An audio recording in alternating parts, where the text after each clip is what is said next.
जय जगन्नाथ दर्शक बंधु आज पाणीपाग अपडेट बात्या मुंथा स्थलभाग अतिक्रम कर ताहार प्रभाव में 29 तारिख बुधवार और 30 तारिख गुरुवार केतेक जिले में वर्षा हेब। बुधवार केतेक जिले में अत्यंत प्रबल वर्षा सह पवन हेबार मध्य संभावना रही। बुधवार सकाळ ठारू गुरुवार सकाळ पर्यंत मालकानगिरी कोरापुट नवरंगपुर कलाहांडी रायगढ़ जिले में अत्यंत प्रबल वर्षा हेबार संभावना थिबारु रेड वार्निंग जारी करा जायछि।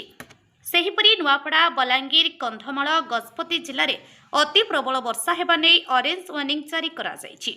31 तारिख शुक्रवार सकाळ पर्यंत हल्का वर्षा हेबार संभावना रही। बुधवार और गुरुवार शुक्रवार केउ केउ जिले में वर्षा हेबार संभावना रही ताहा विस्तृत भावे जणाउछु। तेणु भिडियो को शेष पर्यंत देखंतु।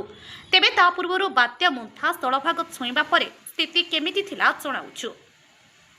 केंद्रीय बंगोपसागर में सृष्ट भीषण बात्या मुंथा मंगलवार राति रे आंध्र प्रदेशर मछलीपट्टनम और कलिंगपट्टनम मध्य देई काकीनाडा निकट अमलापुरम ठारे स्थलभाग छुईथिला। संध्या प्राय 7टारे एहार लैंडफॉल प्रक्रिया आरंभ होइथिला। एही समय पवनर बेग घंटा प्रति 90 रु 110 किमी रहितला। प्रबल वर्षा सह बहु गछ घर भांगी जाइथिबा प्राथमिक सूत्रରୁ जଣାपड़िछि। विशेषकर उपकूल अंचलगुड़िकर एहार प्रभाव अधिक रहितला। एथिरे आंध्रर कोनसीमा जिले में जनक मृत्यु होइथिबा सूचना मिलिथिबा बेले दक्षिण ओडिशा रे बात्यार प्रभाव विशेष मात्रा रे देखिबाकु मिलिथिला। रेड वार्निंग रे थिबा ओडिशार 8 जिला रायगढ़ कोरापुट मालकानगिरी नवरंगपुर गजपति गंजाम कंधमाल एवं कलाहांडी रे प्रबल वर्षा संगकु पवन मध्य बोहिथिबा देखिबाकु मिलिथिला। मंगलवार बात्या पश्चिम केंद्रीय बंगोपसागर उपरे रहिबा सह घंटा प्रति 15 किमी बेगरे उत्तर उत्तर पश्चिम को गति करिथिला। संध्या 7:30 बेलकु काकीनाडा पाखापाखी अंचल रे लैंडफॉल प्रक्रिया आरंभ होइथिला एवं 3 रु 4 घंटा धरी लैंडफॉल प्रक्रिया जारी रहिथिला। एही समय रे पवनर बेग 90 रु 110 किमी पर्यंत रहिथिला। एहा धीरे धीरे उत्तर उत्तर पश्चिम दिगरे गति करी मध्यरात्र बेलकु आंध्र प्रदेशर मछलीपट्टनम और कलिंगपट्टनम मध्य थिबा काकीनाडा निकट अमलापुरम ठारे स्थलभाग छुईथिला। ओडिशा उपरे एहार सीधासलख प्रभाव नथिबा बेले बात्या प्रभाव रे मंगलवार दिन तमाम राज्यर विभिन्न स्थान रे तुहाको तुहा वर्षा पवन लगी रहिथिला। गजपति जिला आर उदयगिरी ब्लॉक अनघा पंचायतर रास्ताकड़ा पहाड़ू विराट काय पत्थर खसी 326 नंबर जातीय राजपथ में यातायात बंद हो जाइथिला। काशीनगर ब्लॉक पाड़तड़ा पंचायतर लिंगाठारू बारभा ग्राम को जाइथिबा कच्चा रास्तार मध्य बड़ बड़ पत्थर खसीथिला। एहाबाद जिलार विभिन्न स्थान में घर भांगी जाइथिबा देखिबाकु मिलिथिला। सेहिपरि कोरापुट जिला नारायणपाटना रे तळगुमांडी रास्तार पहाड़ू पत्थर धसी किछि समय पई रास्ता अवरोध होइथिला।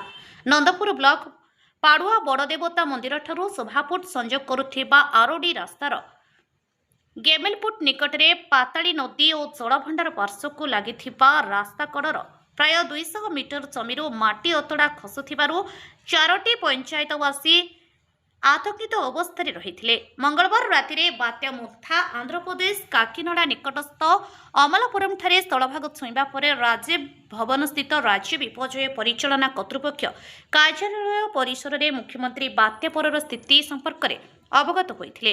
बात्या प्रभाव में बुधवार सकाळ ठारू गुरुवार सकाळ पर्यंत वर्षा लगी रहिबो। गुरुवार ठारू वर्षा कमिजिबो। गुरुवार सकाळ ठारू शुक्रवार सकाळ पर्यंत हल्का वर्षा होई पारे। शनिवार 1 तारिख ठारू पाग सुखिला रहिबो। बुधवार 29 तारिख सकाळ ठारू गुरुवार 30 तारिख सकाळ पर्यंत मालकानगिरी कोरापुट नवरंगपुर कलाहांडी और रायगढ़ आदि 5 जिला को अत्यंत प्रबल भीषण वर्षा नहीं रेड वार्निंग जारी करा जायछि। एही जिलागुड़िकरे 20 सेंटीमीटर अधिक वर्षा होई पारे। सेहिपरि नुआपड़ा बलांगीर कंधमाल गजपति जिलार गोटे किंबा 2टी स्थान में प्रबल रु अति प्रबल वर्षा नहीं ऑरेंज वार्निंग जारी करा जायछि। एही सबु जिले में हाराहारी 12 रु 20 सेंटीमीटर पर्यंत वर्षा होई पारे। अन्य जिलागुड़िकरे प्रबल वर्षा नहीं येलो वार्निंग जारी होइछि। मैप देखंतु। पाणीपाग विभाग पक्षरु जारी मैप रे येलो वार्निंग जारी जिला देखंतु। येलो वार्निंग जारी जिले में गोटे 2टी स्थान में 7 रु 11 सेंटीमीटर पर्यंत वर्षा होई पारे। सेहिपरि गुरुवार 30 तारिख सकाळ ठारू शुक्रवार 31 तारिख सकाळ पर्यंत मयूरभंज केन्दुझर सुंदरगढ़ देवगढ़ संबलपुर झारसुगुड़ा जिले में प्रबल वर्षा हेबा नै येलो वार्निंग जारी करा जायछि।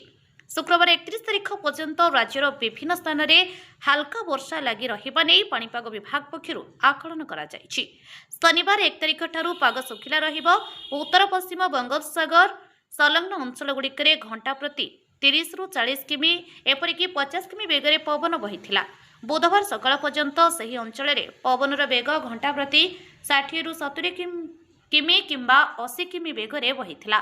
यह धीरे धीरे ह्रास पाई 30 अक्टोबर सकाळे घंटा प्रति 35 रु 45 किमी एवं 55 किमी बेगरे पवन बहिबार संभावना रही। सेहिपरि बुधवार मध्य दक्षिण ओडिशा उपकूल एवं एहार आखपाखरे घंटा प्रति पवनर बेग 45 रु 55 किमी एवं अतिबेशी 65 किमी पर्यंत रहिबो बोली विभाग पक्षरु सूचना दिया जायछि। बुधवार 29 तारिख में अधिक पवन बहिबा नै मालकानगिरी, कोरापुट, रायगड़ा, गजपति जिला को रेड वार्निंग दिया जायछि। एही 4 जिले में 60 रु 70 किमी एपरिकी 80 किमी बेगरे पवन बहिबार संभावना रही। गंजाम, कंधमाल, बलांगीर, नुआपड़ा, कलाहांडी, नवरंगपुर जिले में 50 रु 60 किमी बेगरे पवन बहिबा नै ऑरेंज वार्निंग दिया जायछि।